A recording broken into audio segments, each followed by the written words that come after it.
السلام علیکم۔ امید کرتا ہوں کہ آپ سب خیریت سے ہوں گے۔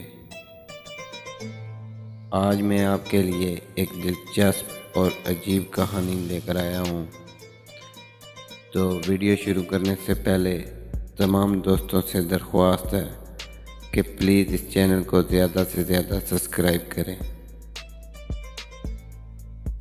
رزق خود چل کر آتا ہے۔ کسی گاؤں میں ایک نوجوان رہتا تھا۔ پڑھائی لکھائی جب ختم ہوئی تو والدین نے نوکری کے لیے دباؤ ڈالنا شروع کر دیا۔ کئی مہینے وہ نوکری کی تلاش میں پھرتا رہا لیکن کہیں نوکری نہ ملی۔ ایک دن تھک ہار کر خود سے بولا، رزق تو اللہ کی ذات نے دینا ہے، اب میں نوکری کی تلاش میں نہیں پھروں گا بلکہ سکون سے زندگی گزاروں گا۔ اللہ راضی ہے تو گھر بیٹھے ہی رزق دے گا۔ اسی سوچ کے ساتھ یہ جوان صبح کی سیر کے لیے نکلا۔ سیر کے بعد گاؤں کے قریب سے گزرنے والی نہر کے کنارے پر بیٹھ گیا۔ ابھی بیٹھے 15 منٹ ہی ہوئے تھے کہ دیکھا ایک پتا نہر میں نیچے کی طرف بہتا ہوا آ رہا ہے۔ چھلانگ لگا کر پتا پکڑا تو یہ کیا دیکھتا ہے کہ پتے پر 2 نان اور ان پر حلوہ پڑا تھا۔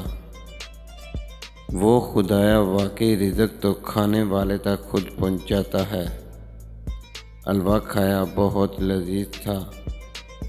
پیٹ بھر کر واپس گھر آ گیا۔ زور کے بعد پھر نہر کنارے چلا گیا۔ ایک بار پھر حلوہ اور نان پتے پر آتے نظر آئے، اٹھائے اور کھا لیے۔ مغرب کی نماز کے بعد پھر نہر کنارے چلا گیا۔ اس بار بھی وہی ہوا۔ وہ رات کے کھانے کا انتظام بھی ہو گیا۔ اب روزانہ فجر، ظہر اور مغرب کی نماز کے بعد نہر کے کنارے جا کے بیٹھ جاتا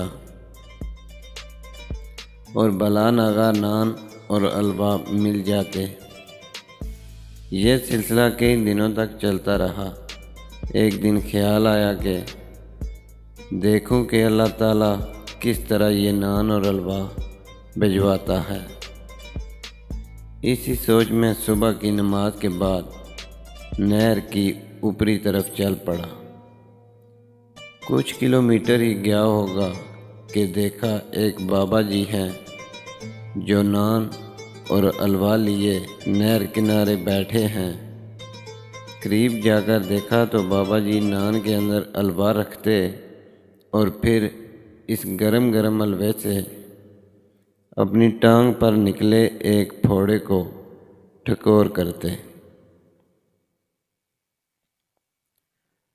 پھر ایک پتے پر نان اور حلوہ رکھ کر نہر میں بہا دیتے۔ جوان کا دل ایک دم خراب ہونا شروع ہو گیا۔ اب کیاں آنے لگی، کیا میں اتنے دنوں سے یہ حلوہ اور نان کھا رہا تھا؟ بابا جی سے پوچھا، یہ ماجرا کیا ہے؟ بابا جی بولے، کئی دنوں سے یہ پھوڑا نکلا ہوا تھا جس کی وجہ سے بہت تکلیف تھی۔ حکیم کے پاس گیا تو حکیم نے مشورہ دیا کہ روزانہ دن میں 3 بار سوجی کے حلوے کو نان پر رکھ کر اس کی ٹھکور کرو۔